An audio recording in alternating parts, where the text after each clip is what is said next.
following is a presentation of the Belly Up Sports Media Network.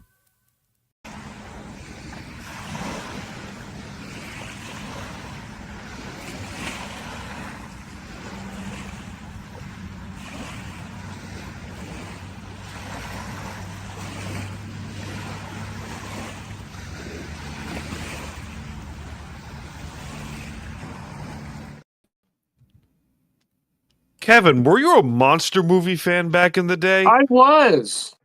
I had a feeling this would tickle your fancy of a question right here. Okay, go ahead. So, because I've been watching a lot of monster movies, like the old Godzilla films from like the 50s and 60s and the 70s. Godzilla versus King Kong, for example. Yep. And I've had this running joke that says King Kong was Kong, the eighth wonder of the world, which was the Peter Jackson film, 2005. Right. Arguably is the greatest. Well, would you call that a monster film? Because that's like, you would? I would, because, it's got a big, I guess, and he's hairy, and, I guess maybe a monster's a little overstating it, but... Well, I mean, considering the fact that, okay, King Kong was considered to be the first monster film of its kind. When was it released? Back in the 40s? No, that's before. If I'm not mistaken, that's back in the 30s. Google. Yeah, Google can save you or, sacrifice you, as the case may be. But I believe 1933. That's what I thought. 1933. Wow, really? And Fay Ray, and I don't know who else was in it, but I know it was her that was the woman in the Robert movie. Armstrong. Okay. Wow, really? And, yeah, and if you watch that, which I have, great film. It's a great movie considering what its time. Yeah. And then I watched the one with Jeff Bridges years later. Oh, the 90s one? No, that was actually, was it the 80s? Because that just Touraine was in it. Yeah, I remember which one you're talking about. Yeah. And I enjoyed that. Yeah.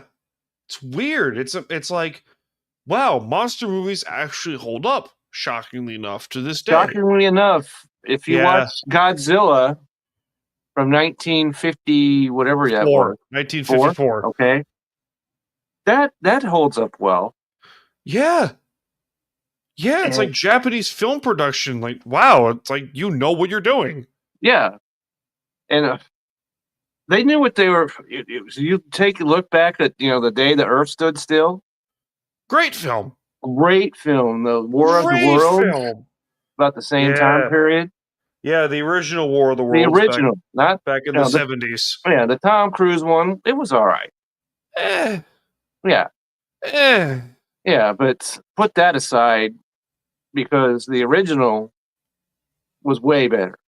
And that's, I love we discovered Kevin's secret wheelhouse is monster films. we could talk about sports. We could talk about, and since it's Halloween, let me just mention. Yeah. That the original Halloween is, to this day, my favorite horror movie of all time. Ooh. I got a horror movie film for you. Okay. So it might be too messed up, but it is worth a watch because it makes you.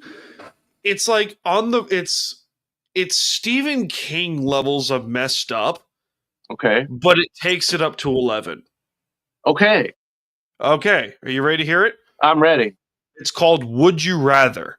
So the plot of the movie is that a eccentric billionaire is willing to part ways with portions of his wealth, but he randomly draws like a select few contestants here, and like 7 or 8 contestants of random people, and they have to partake.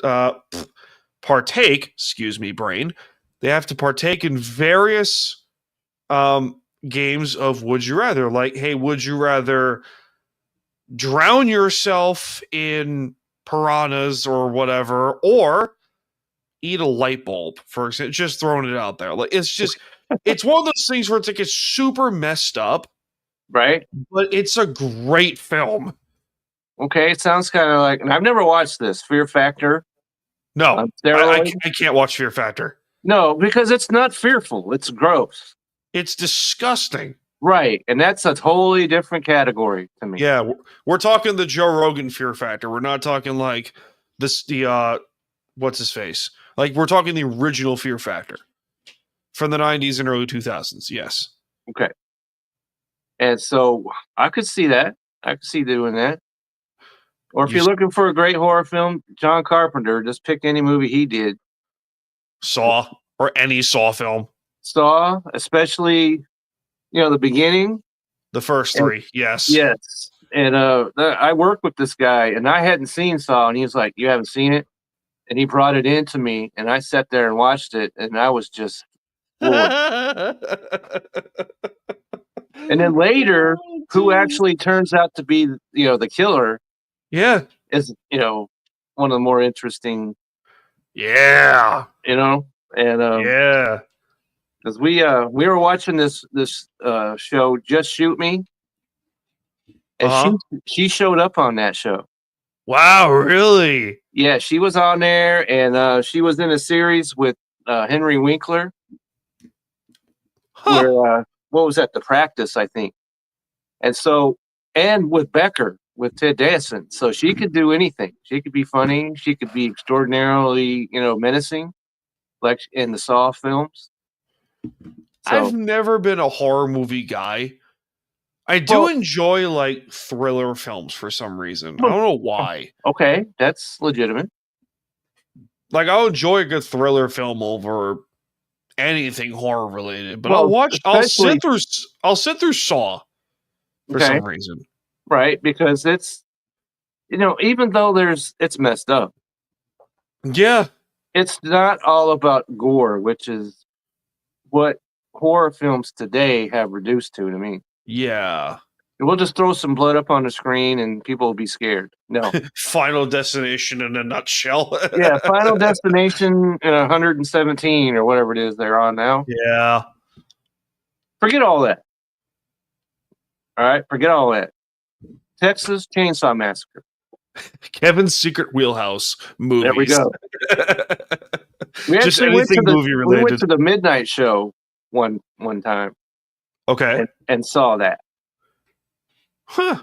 That would be, yeah. I don't think they exist anymore, but they used to. And we went and saw The Warriors at the midnight show. I have, we haven't even discussed arguably the greatest, technically, the highest grossing horror film ever made, Jaws. Jaws is technically considered a horror film. It is, and I can see that. Yeah. Horror film, you can put it in the monster category as well. Yeah, good point. And I saw that movie. Back when it first came out. And it was sold out, so we had to sit in the very front row. And when that head rolled up out of that boat, you talk about a reaction. Yep. So. Yep.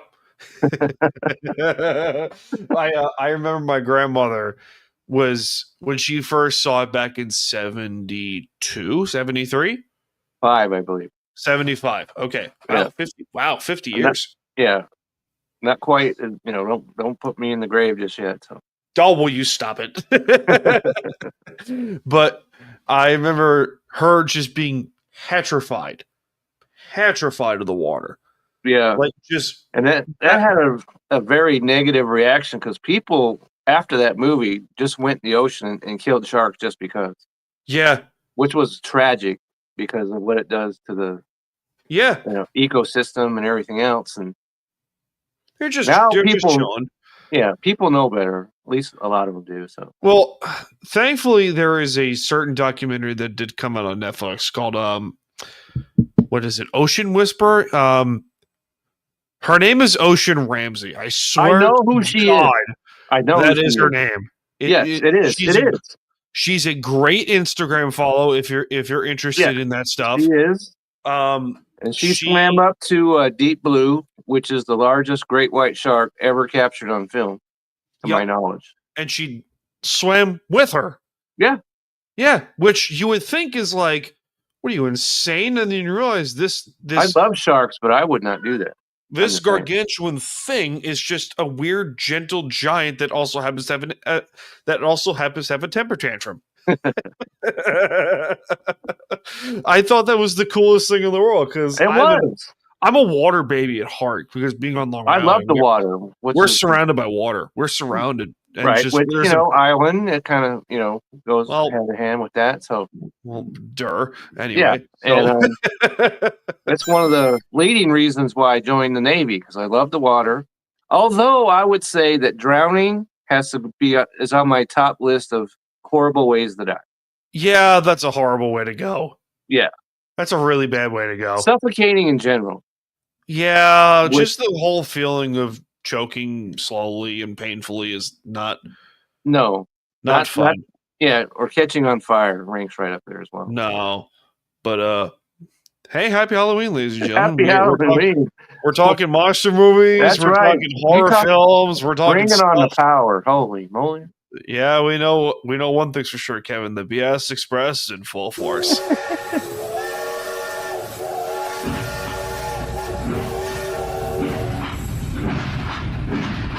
We haven't done the intro. This is the greatest thing in the world. I had a coworker approach me today at work, and he goes, "Oh, by the way, I listened to your last few episodes of the Seahawk podcast you do. It's like you guys are really entertaining." I'm like, "Thanks. That's right. I'm glad to hear that. I'm glad to hear that because we try bring some Seahawk information to the masses and have a little fun and you never know what tangent we're going to get off. Literally.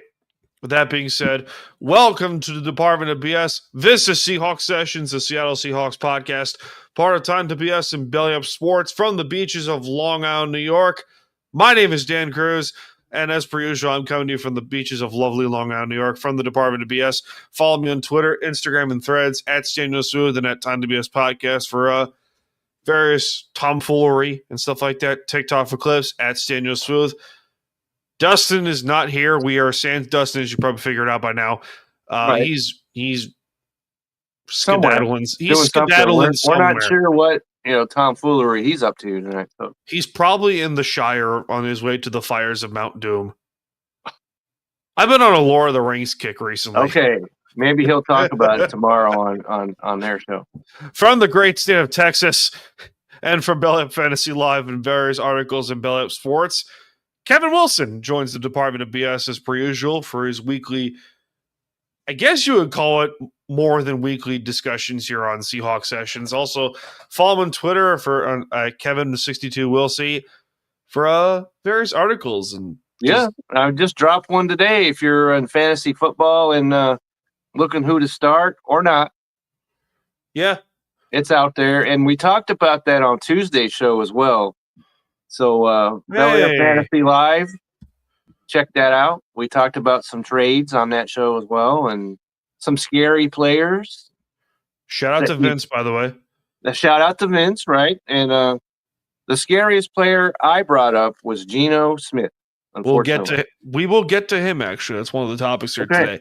Okay. Don't forget to like, follow, share, and subscribe to the show wherever you get your podcasts, however you're watching on the YouTube live stream, however you be listening on Belly Up Sports, Belly Up and Friends, on the podcast platforms, Time to BS, Apple Podcasts, Spotify, Good Pods, just we're everywhere. And if you're joining in live, engage in the comments and be nice, even though it's Halloween, because people cause chaos. And don't throw toilet paper at our trees. It's bad for the environment. Yeah, I could see that, wanting that to occur. What, the toilet paper on our trees? Yeah. Why? If you're the one that's got TP'd. That's a good point. There's probably a reason you got TP'd in the first place. That's right. Okay. So maybe, if you got TP'd, maybe you deserved it. So I have a story for you. So I'm going to trash my high school. Real fast. So this is great. So I went to high school in this people would call it like a upper middle class community. Okay. I'm not going to shout the school out because, protect the innocent here and there because. Right. But I will clip this for funsies. So Okay. I went to high school in like this upper middle class community here on Long Island, and throughout October and like parts of November, the high school was constantly getting TP'd. And you're always like, why are you TPing the high school? Like constantly getting toilet papered. Like the trees were just littered with toilet paper rolls.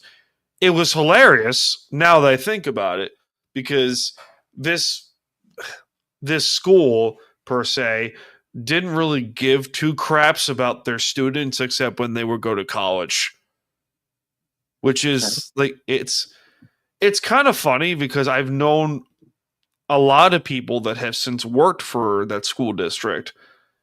Someone who I know very dear well actually just walked away from the school district because they don't give any craps about their students or.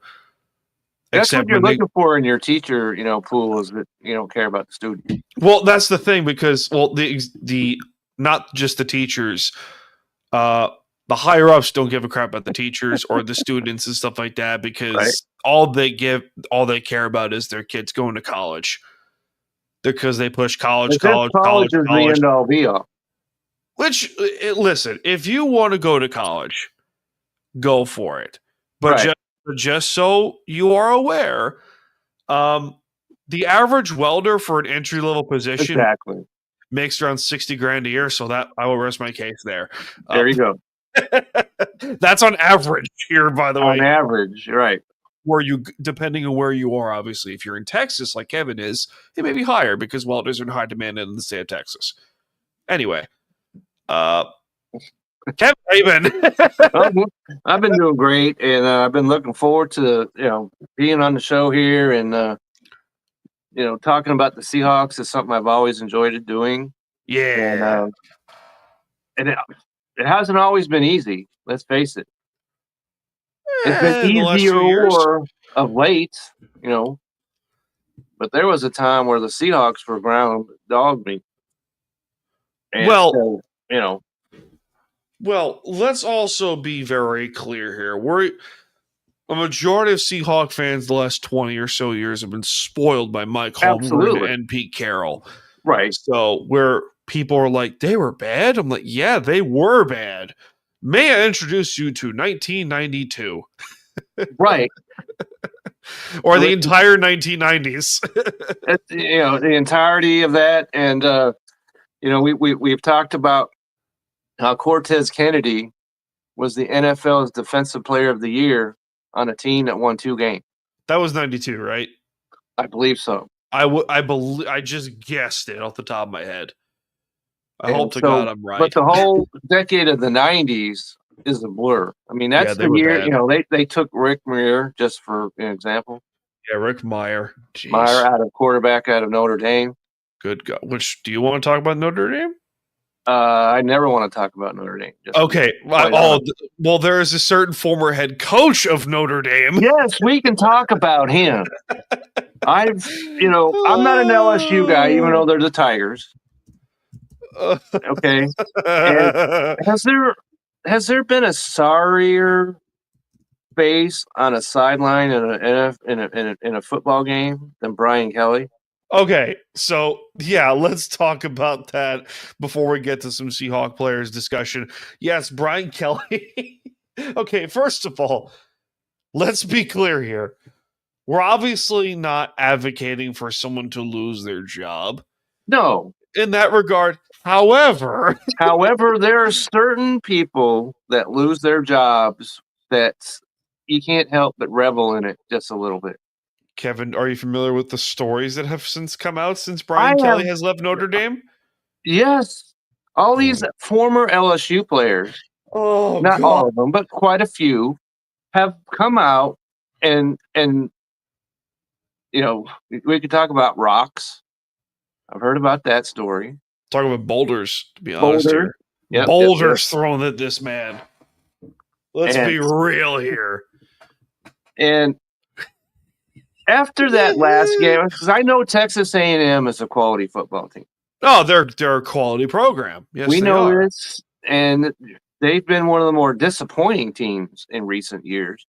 Yeah, But this year, not because they're undefeated. But yeah. In the to SEC, be nonetheless. at Yeah, home and give up 50 whatever points it was, yeah, you should be just let out. Okay, yeah. and Let's also be clear here. LSU, for the better part of the last 15 or 20 years, has produced dozens and dozens and dozens and dozens of first rounders, Hall of Fame level talent absolutely on both sides of the ball. right, Tyrann Mathieu, Patrick right. Peterson, The Odell list Beckham goes on. Jr., Yeah, Jarvis Landry, more notably Jamar Chase, Justin Jefferson, Terrence Marshall, same with Joe Burrow. Joe Burrow, and those guys. A lot of those guys were on the same team Yeah. when they won the national championship. Oh my God, that team was so good. That was stacked, and they absolutely. I'm a Clemson guy, as we know. As you can see, Kevin. right over there. I know. But I hate to bring up old wounds when that's LSU destroyed Clemson, but they absolutely did. But if you recall, they put Notre Dame out of their misery. Yeah, they the week did. before that, and we went to the Orange Bowl one time when they played Notre Dame and absolutely blew their doors off. Yeah, just before they went to San Francisco and blew the doors off Alabama. That's one of my favorite, college football seasons ever. Oh yeah, but Brian Kelly had one great year And at Notre Dame, which followed up with a dismantling by the aforementioned Alabama in the national title game. What was it? That happened to 42 Notre to 10. Dame, on more than one occasion. Yeah, it's happened to Notre Dame a few times. But, okay. But him, and like I said, I'm not a Notre Dame guy, never been, even though I grew up in Indiana. No. So, but him saying, I'm going to LSU to win a national championship. Good luck. And it's like Notre Dame is, what is that, Cantuna? Yeah. And Notre Dame actually played for the national title last year. Yeah. Didn't win. Hilarious. Yeah. They lost. Yeah, they lost to Ohio State. But they got there. Yeah. And LSU has been nowhere near it. No. And so you add all that together, and this guy, you talk about being let out on a rail. This dude deserved that. Even though and this is the most amazing thing of all, and not just him, but all these other coaches as well. Mm-hmm. Walk away with $50 million. James Franklin. Yeah, James Franklin. And I'm a Penn State fan at heart, but good God. Right. So, you sign a coach to a contract, and, it's your fault. You signed him. Yeah. You signed it. Good job. Yeah. But it's Brian Kelly as a whole. Was the person not a great person. Not somebody that he's knocking at the door saying, "Hey, I got an emergency. Can you let me in?" That would be a no. Just slammed the door in his face. That would be a no to him. Look, a distraction. Slams the door in his face. Especially given, like you said, some of the revelations that have come out since he was, led, out for the last time, which kind of is always interesting to me, where, you make these revelations after the fact. So I've always thought college football as a whole was a dirty business. Well, we knew this. We knew this already. This has been going on since the 80s. It's been this has been going on since they strapped it up, I think. Good point. Still, and, LSU is a prestigious pedigree of college football. You think of the SEC, one of the first teams that come to mind is LSU. Right. Especially that stadium. And oh yeah. There are a few better home field advantages. Yep. Than Death Valley and LSU. Yeah. Absolutely. Which But is, another indication. Texas A&M said, "No, I could care less about your Death Valley, and yeah, your car has no more tires on it. nothing. But Nothing. it's No engine, no tires, no block, no trunk, no doors, nothing." Ed Orgeron, as much of a stubborn head case he was as a head coach, Right. he is beloved at LSU. Well, he didn't get in the way of the talent. No, he didn't. Well, he got in the way of a lot of things, but Well, yeah, that's but he got in the way of a lot of things. yeah, right. All right, but it's but you win at LSU, you don't have to buy a drink or a meal for the rest of your life. Correct. That's how prestigious of a school LSU football is. Like, out of that entire state, it's the New Orleans Saints are second, followed, and then LSU probably is number one. I would suspect that because I think you could. It's who do you have It's a number 1A, three? 1B situation. Yeah, who do you have number 3? The Pelicans. Exactly. I don't know. And it- Yeah, the Pelicans are a different situation. But like, What after Louisiana Tech, probably, yeah. UL Monroe? Yeah, good point. But it's the Saints kind of get the edge a little bit because of when they won their Super Bowl. Exactly. It was The year that right they won after it? Katrina. Correct. So they kind of get a pass in that regard. They do. Yeah. And LSU also the won pass their is coming to an end with them, I think, because Yeah. they're in the ditch. How Mickey Loomis still has a job with the Saints, I have no idea. I don't know. No idea. But it was between him and Chris Greer, and one of them got fired today. We'll get to that later down the road. That's called a tease in the radio business. That's right.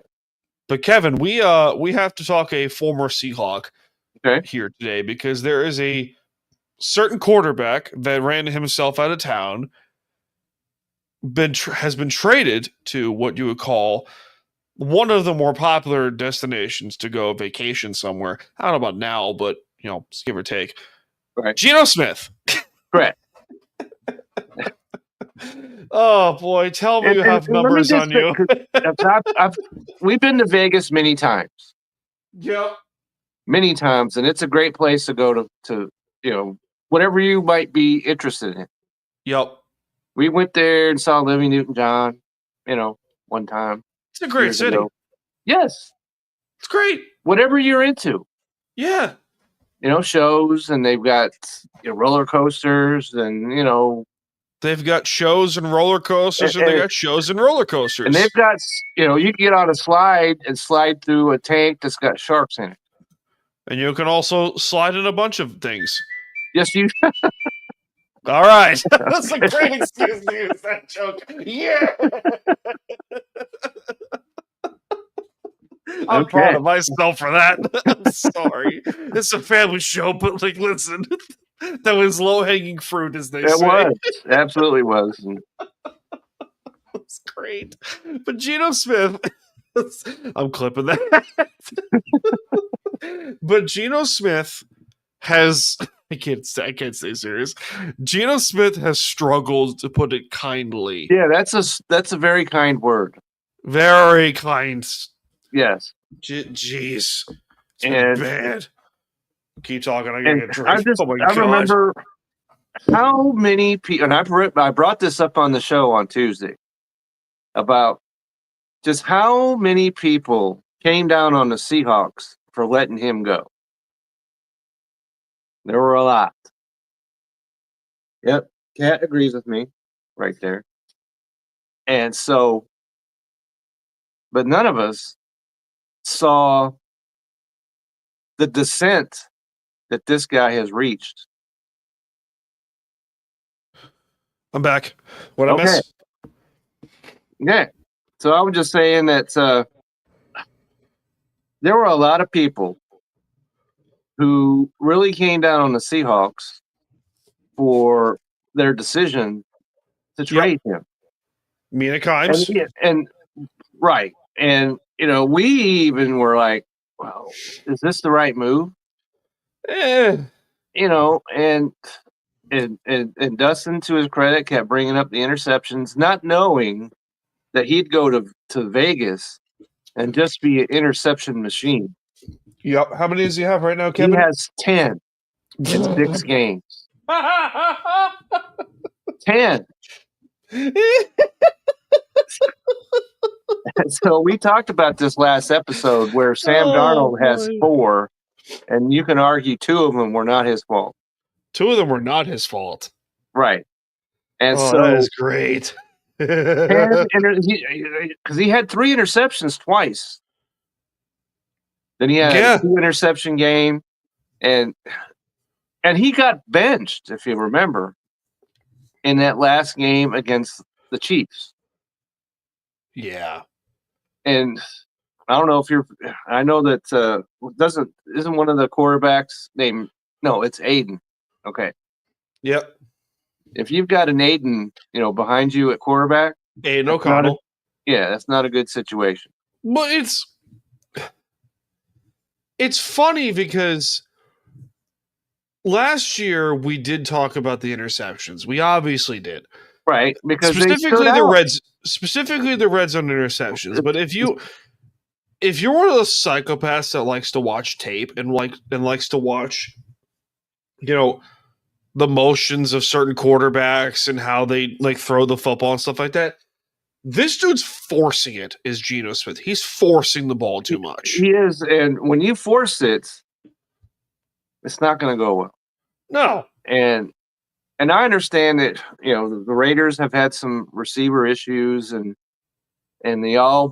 everything tied in has not been all everything so far with injuries and everything else, and their wide receiver wanted out before the season began, and which is another thing we brought up, that Tyler Lockett going to Vegas really blows my mind. I don't get this. Because we know why. We're not discussing the elephant in the room, and that's Pete Carroll. Right.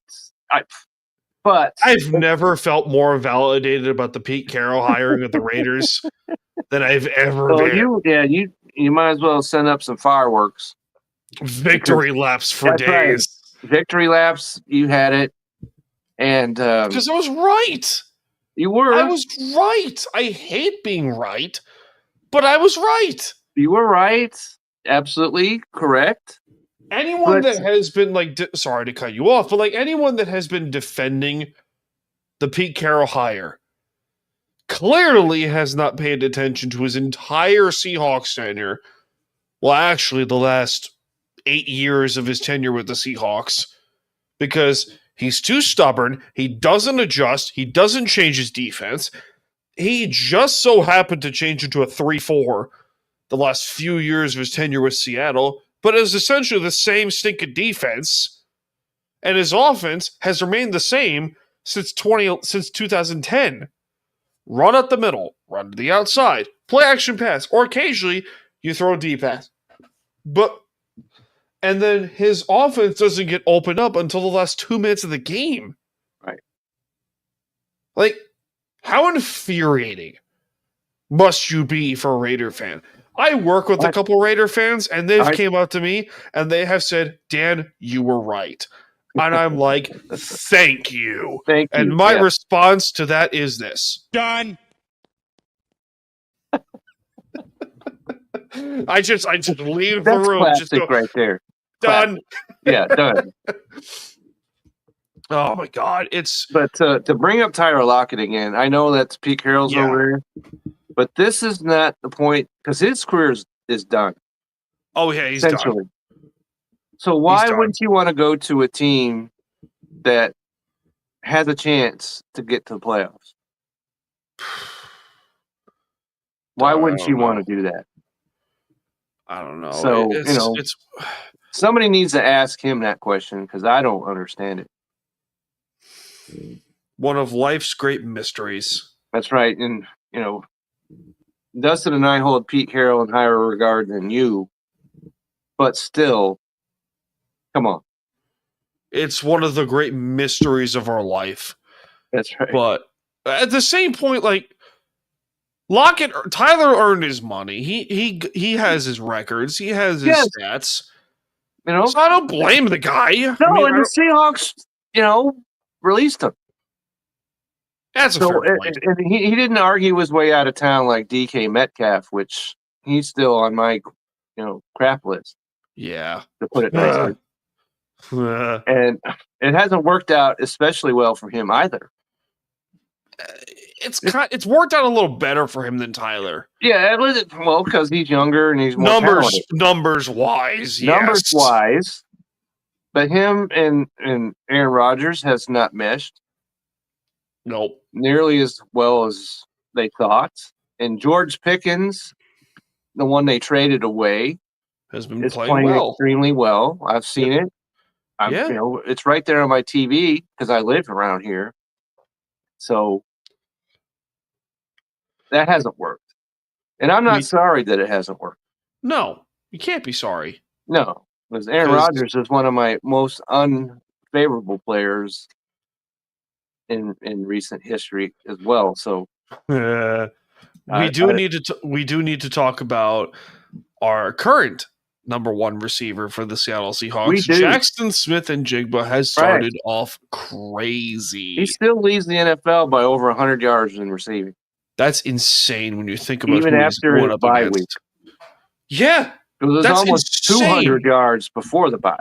Yeah, it's crazy when you think about it. Crazy, and we saw the pass, especially the one he caught, and he ran it in for the touchdown against Houston. And we saw what Houston did to the 49ers this past weekend. Yup. Which, by the way, thank you, Houston. We are now currently, so much, technically speaking, in first place. Correct. Technically speaking. So if someone could help us out with the Rams in that regard, that would be awesome. It's not going to happen this weekend. Who do the Rams play again?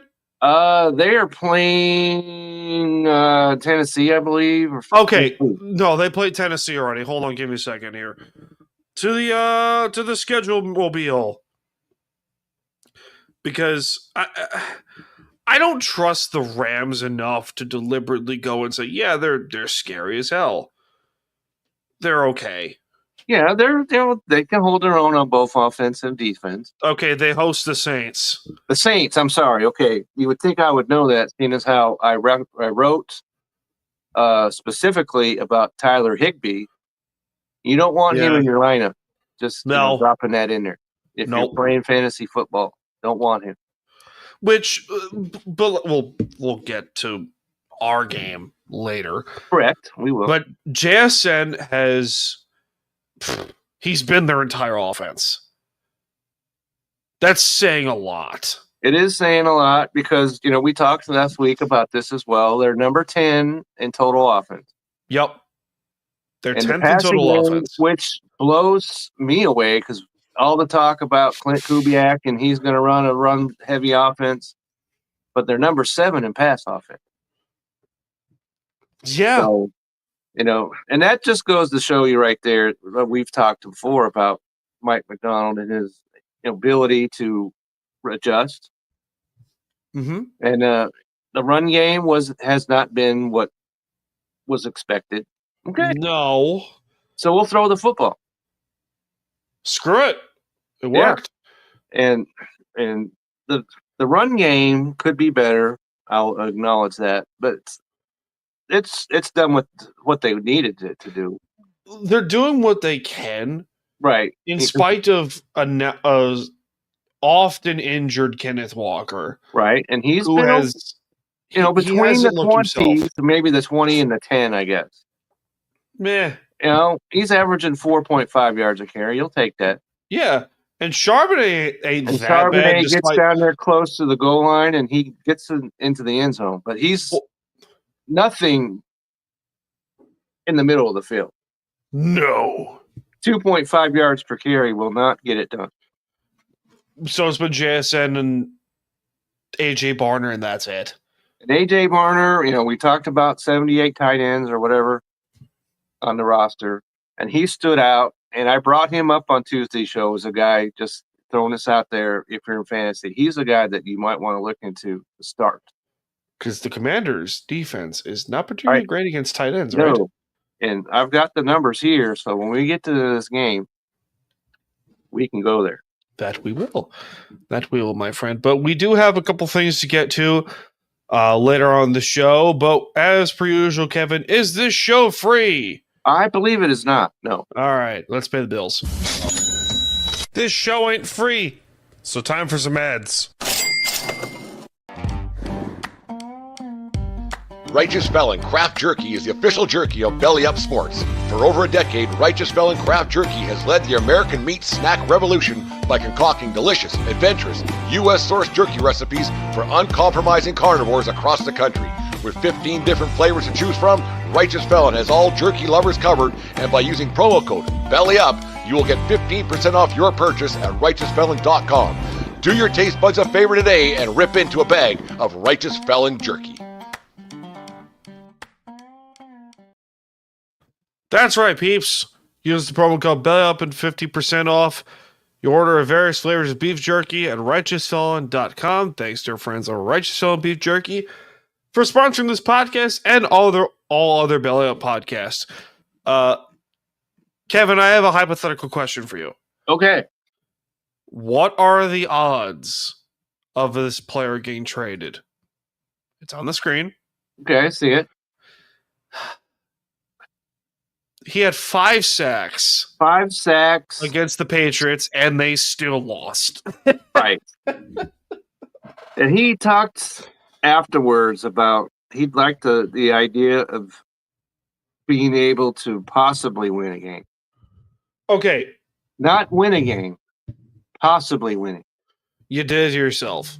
And that was the exact response that came right after that, is you signed the contract, dude. You signed the contract, dude.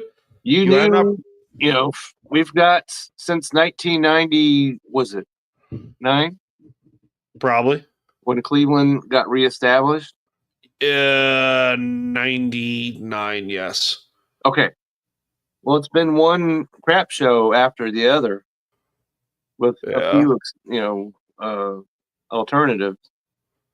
But for the most part, it's been talking about it's Halloween. It's been a horror show in Cleveland. And you had a front row seat. Just like I talked earlier about having a front row seat at Jaws. So you knew what you were getting into. So, the sympathy car is not starting up for him. As far as no, but wouldn't it be great if somehow John Schneider took 2 first-round picks and 2 players and was like, hey, here's Myles Garrett for you. Go win us a Super Bowl. Because he can absolutely help you win a Super Bowl. He could. Would you do it? I would. Yeah. You think? I would make sure, like you're watching Batman, right? And then the Bat phone. There's only one number we're accepting on this Bat phone, and that would be Cleveland. If it starts lighting up, we got a deal. Yep. Absolutely. Someone ran out there. It's not going to happen, but it's probably not going to happen, but it'd be hilarious if it did. It would.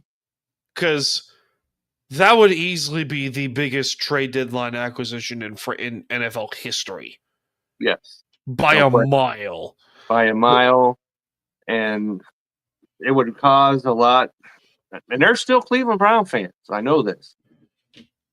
They exist. They exist. One of my better friends is a Cleveland Browns fan. And I've heard him go on and on and on about how they can't believe they did this or didn't do it. Okay, but let's also be real here for a second here. Okay. Myles Garrett would absolutely reach you 2 first-round picks and probably 2/3. Yeah. That's minimum. At minimum. For the Cleveland Browns. Yes. Minimum. Yeah. I'm not saying that there's more Myles Garretts out there. There probably aren't. Because let's be honest here. He's one of 5 players in the NFL the last 5 years to average 12 or more sacks. It's him, Nick Bosa, Micah Parsons, the popular topic we talked about, Trey Hendrickson, and TJ Watt. That's it. That's it. That's it. And the best news of all is that Garrett is still, unlike Trey Henderson, he's not 31. No, he's like 28. Okay, so there's some quality years left in his gas tank, And he's freakishly strong. and frequently strong, and so that's a trade I could see. And you worry about the draft picks later. Screw it. Do it. And somebody was saying, well, the Seahawks need to look forward to next year. No, they don't. No, they don't. The door is absolutely open. Their Super Bowl window is open.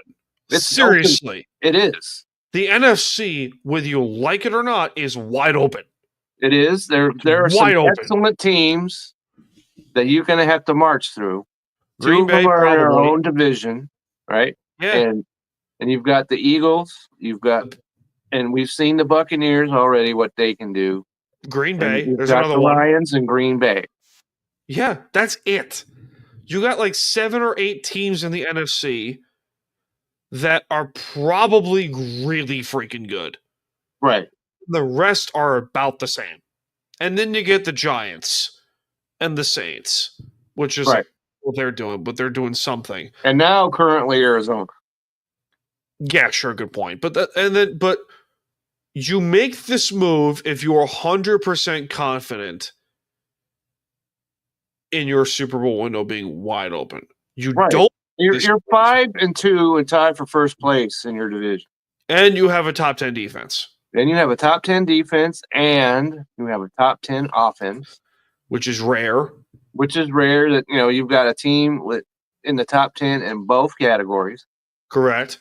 So, and I didn't bring this up last week, but they're also third in special teams. Mm-hmm. Impressive nonetheless.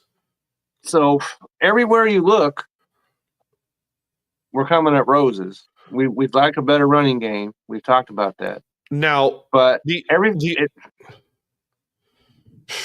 only reason you don't make this trade, Kevin, is the last time they traded 2 first-round picks for a player, Jamal Adams.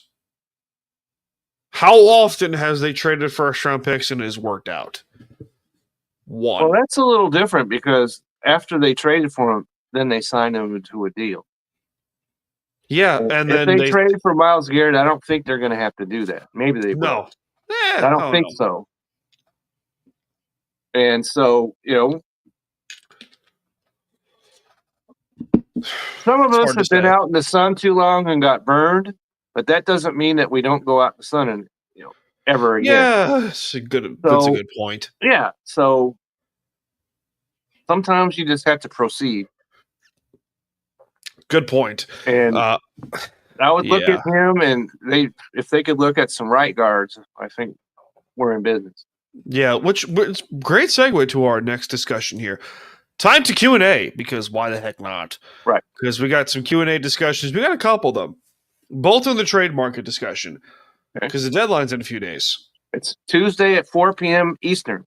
Yep, it's in 3 days. Right. Technically 3 days, but because it's Friday, it's Halloween. Right. November 1st is tomorrow. November 1st. So, remember, clocks go back an hour tomorrow. Oh, great. Yeah. Anyway. Just throwing that in there. Yeah, sure. But anyway. Public service, helpers right here. So. Yeah. You know what? Fair point. Fair point, Kevin. Fair point. Very, very fair point by Mr. Wilson. Okay.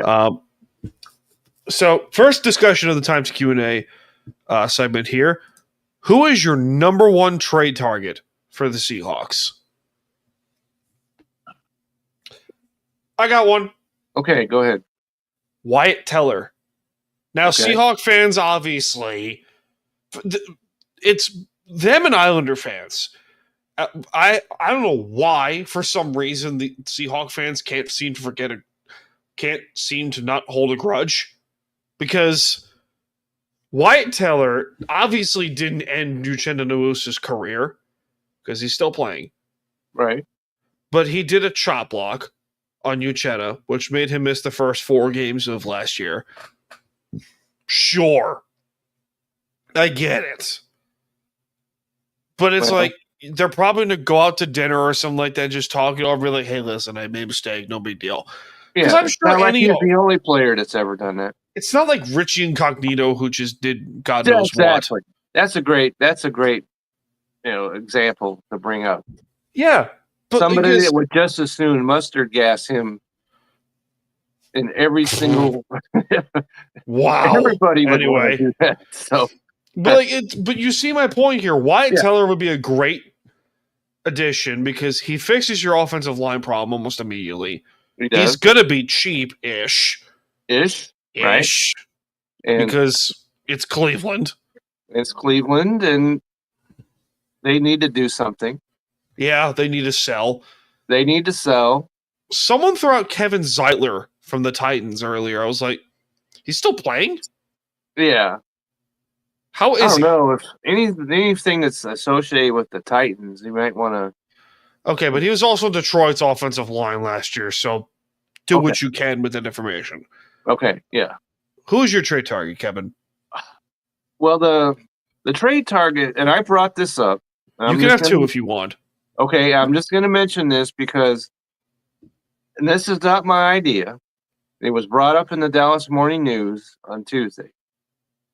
Oh, yeah, I know where you're going with this. Yeah, that the Seahawks would make a trade with the Cowboys because the Cowboys have one player on their team that would generate interest offensively, and that's a certain wide receiver, George Pickens. Yep.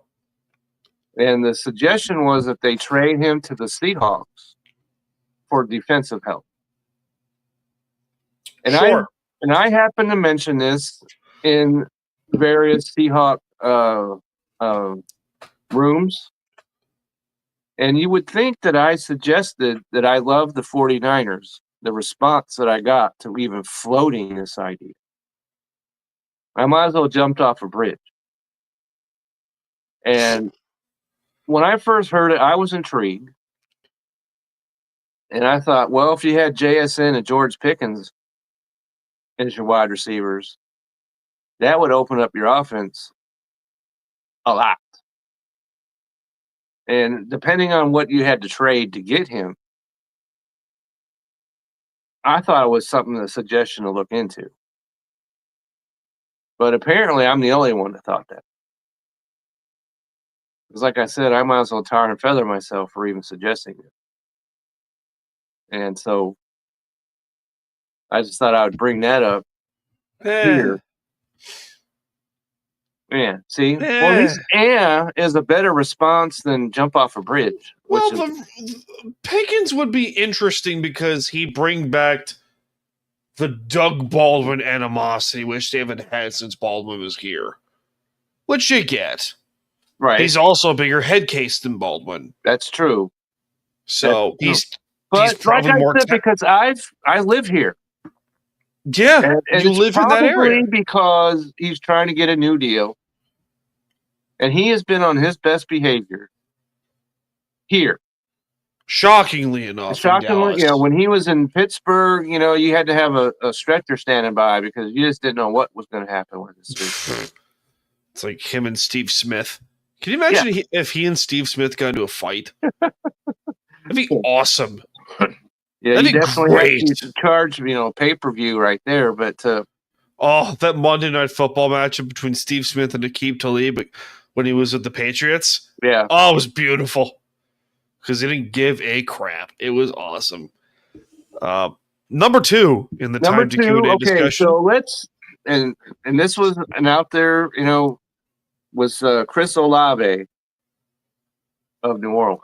That's probably more realistic than Pickens. It probably is, and if that's not realistic, then the other wide receiver, Rashid Shaheed. Yeah, and because he's got an expiring contract. It is a deep threat. It is a deep threat. Who's also 6'3". Right. And you probably could get him for less capital. Yeah. Depending, or you could also call this younger. Yeah. Good point. And he's shown that he can play. He's healthy this year. That's been a concern. And so if you're looking to, because Cooper Kupp, as much as we want to see him succeed. It's been bumpy. It has been bumpy a little bit. It's been bumpy a little bit, and as we discussed, he should never throw another NFL pass. Well, they're winning not because of him; they're winning with him. Right. Which you could say that about a lot of guys on the Seahawks. Yes, they're not winning despite anybody. Maybe a certain defensive back we could discuss. But, but other than that, everybody's contributing. Anthony Bradford is a guy that's been disappointing. Yeah. And that's something they probably need to look into. Because I thought coming out of the spring training that he was gotten himself together and was going to have a good year. But there's not too many, let's be honest, there's not too many offensive linemen that you know off the top of your head right off the bat. Mm-hmm. But I know his name. And I know his name, and it's not a good thing that I know his name. And he's missing blocks like crazy. Exactly. And come on, if you're going to be on this team, you got to make your block. Good point. Time to cue in question number 2. Okay. Who is your dark horse trade candidate?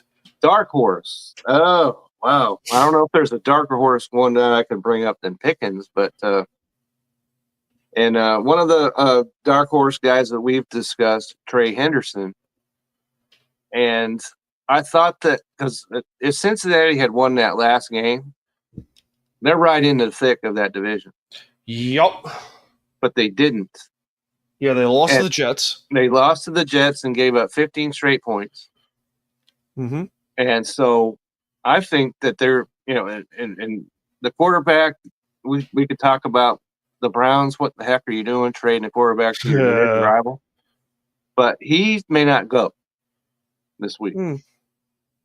And so I think the Cincinnati train is coming to a complete screeching halt. Do you make that move for Hendrickson now? Especially if the Bengals do lose this week. If they lose this week, I would be on the horn to them immediately. As soon as they lose. Oh, well, let's talk about Monday because they got a Sunday night game. That's your focus. Correct. Right. So Bengals lose, then Monday rolls around. I get on the phone and talk to them about him because the season's over for the Bengals at that point to me. Yeah, but you still need some lineman help, and I would call both Ohio teams. Why the heck not? Right. While you're at it.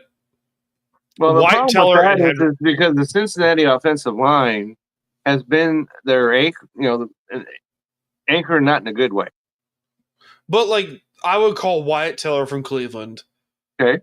And get Hendrick, because they've made 2 trades in the same season before. Right. They have done it.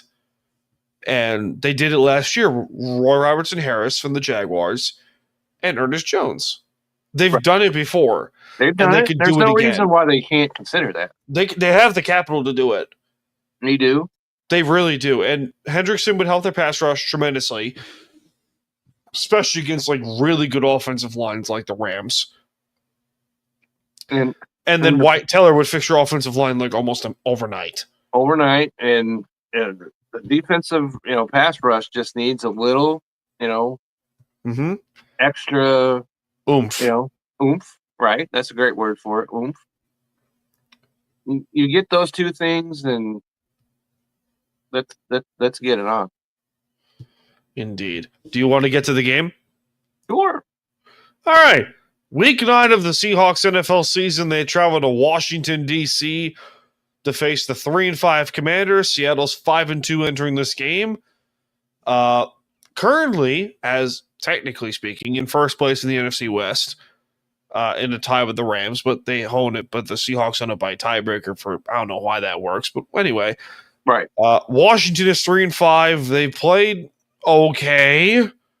Yeah. Ish. Well, one of the factors of that, because they haven't had Jaden Daniels. Yeah, Daniels is hurt, but he's supposedly going to be playing in this game. So I would be shocked if he does not play in this game. Yes. Now, Kevin, do you have your keys lined up, my friend? I do. So, first key is you don't want Jaden Daniels to be Jaden Daniels. No. Because if we saw what happened yesterday when Lamar Jackson missed 3 games and he came into the lineup and went out and got 3 touchdowns. You don't want anything similar to that to happen with Jaden Daniels. Mm-hmm. Because you not saying that you do anything to hurt the guy or anything, but you let him know you're here. And Yep. Get on him, make sure don't get out of the pocket. Because if you do that, then their wide receivers is not anything special. Yep. So keep him under control. Yep. That's job one for the Seahawks. And then the second key, I didn't spend any time looking at the Commanders' offensive statistics because without Daniels, that means absolutely nothing.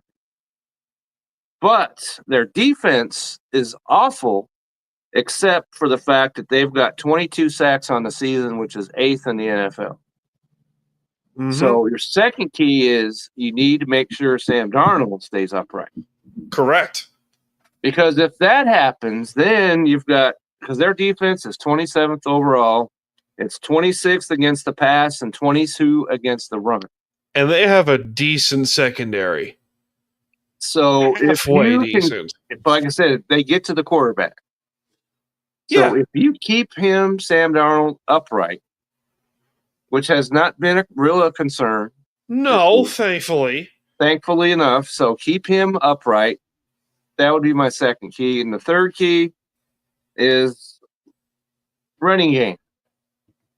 Can we show some progress? Please. Please. For the love of God. Yes. And all those holding in this Offensive world. line, do some blocking. Let's get the running backs going. Yep. If you can get all 3 of those things working, Seahawks are in great shape. Indeed.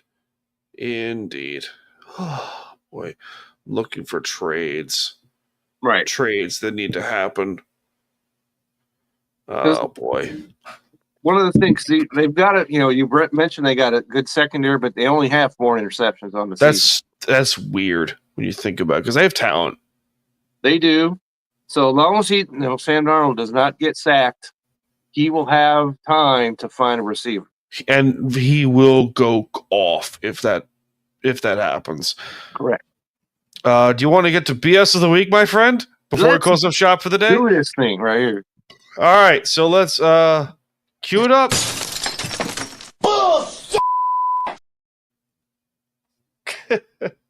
All right, this week's edition of BS of the week are the Miami Dolphins.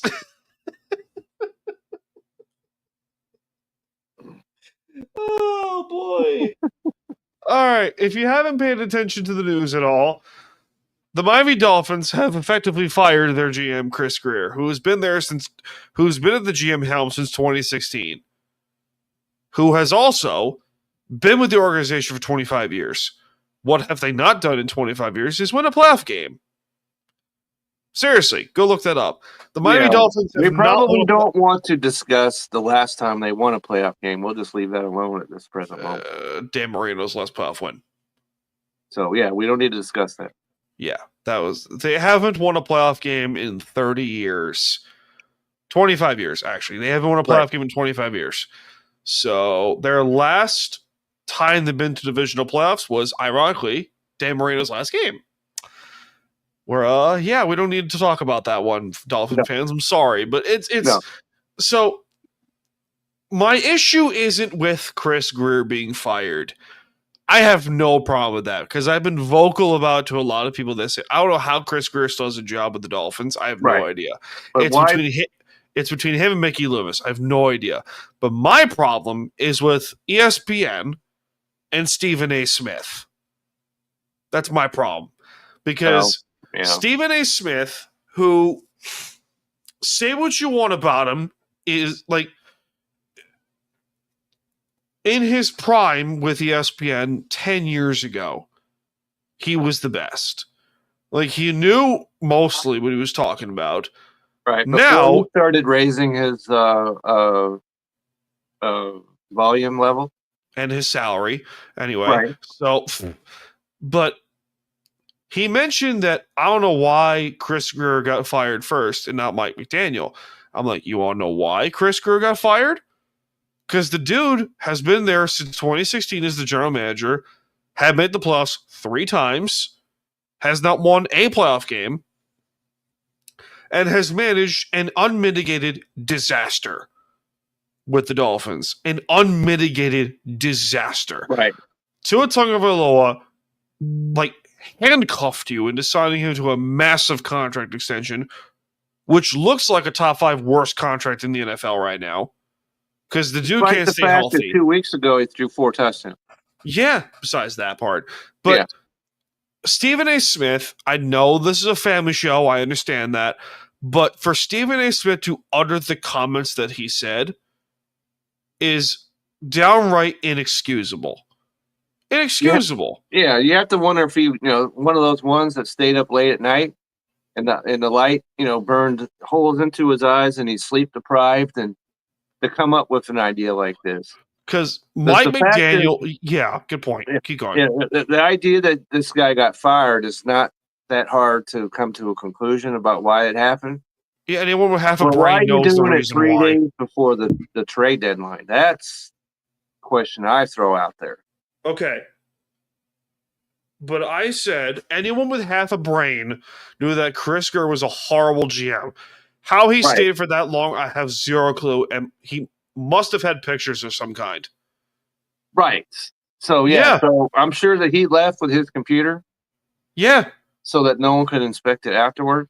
Yeah. And it's not just Greer, too. The fact that Mike McDaniel still is there is an indictment on him as well. He's going to be such a great coordinator. He's a great offensive coordinator. Let's face it, he came in there, because the coach before him, Flores, they let him go, and he's suing everybody and their brother. Okay, but he's got a point. He does. I'm not saying he doesn't, but I'm saying he's walking into a situation where it's under a cloud. The whole team is under a cloud. They let go a guy. And I thought he was fine as a coach, but he comes in there and actually got him to the play. Yeah. But he did. It has slid completely off the mountain since then. Yeah. Completely and utterly. And I went and I wrote an article about who you should start in that Thursday game. And I said, start your Dolphins that you have on your team. Yup. Well, guess what? They got 6 points.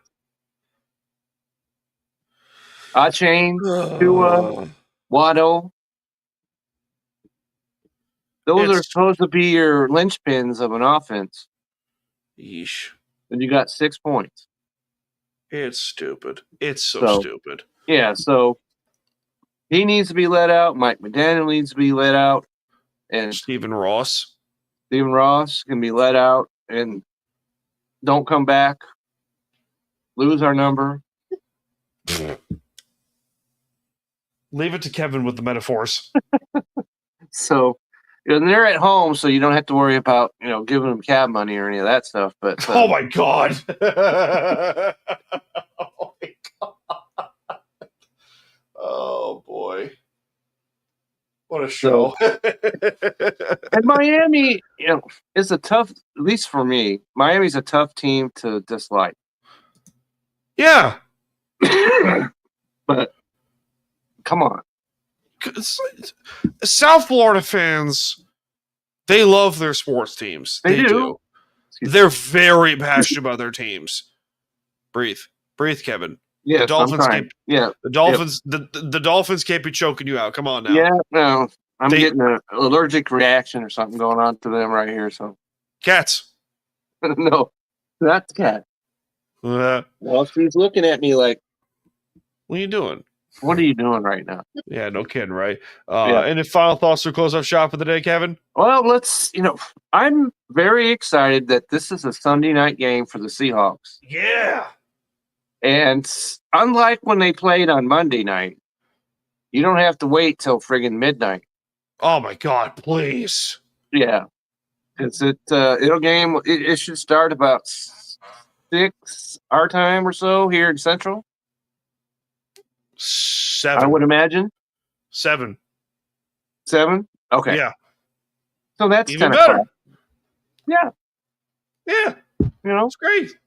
So, we can enjoy, hopefully baseball does not end today. Yeah. Yeah. But regardless of what happens, it'll be over by Sunday. So Good point. Seahawks can rule the airwaves. And, Yay. And don't forget to tune into the Isle of BS. And also, just so you know, on Sunday is Deviled Eggs Day. Delightful. And I highly support deviled eggs. Deviled eggs are great. They're outstanding. And especially the way, my honey makes them. Hey. So that gives something we can really look forward to. Some Seahawks football, some deviled eggs, and we get an extra hour of sleep tomorrow night. Yay. Delightful. So the weekend's shaping up to be a good one right here. So all right. Ladies and gentlemen, Kevin's coming to you from the Gray State, Texas, and Belly Up Fantasy Live.